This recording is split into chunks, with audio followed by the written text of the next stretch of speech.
इते वाक़िअ ॿुधायूं त टंडो मस्ती में मुबैना पुलिस मुक़ाबले में मारियल पोरियत जो लाश रखी धरणो हंयो वियो आहे।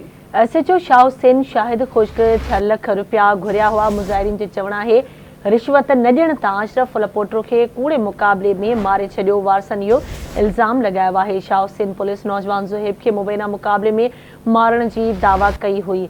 हिकु भेरो ॿीहर अवां खे आगाह कयूं पिया। टंडो मस्ती में मुबैना पुलिस मुक़ाबले में मारियल पोरियत जो लाश रखी धरणो हंयो वियो। एसएचओ शाह हुसैन शाहिद खुश्क 6 लाख रुपया घुरिया हुआ। मुज़ाहिरीन जो चवणु आहे रिश्वत न ॾियण तां अशरफ लपोटो खे कूड़े मुक़ाबले में मारे छॾियो। तफ़सील ॿुधाइण लाइ असां सां लाइन ते मौजूद आहे आवाज़ न्यूज़ रिपोर्टर मोहम्मद ख़ान चांडियो। जी मोहम्मद ख़ान, छा तफ़सील आहिनि, आगाह कजो।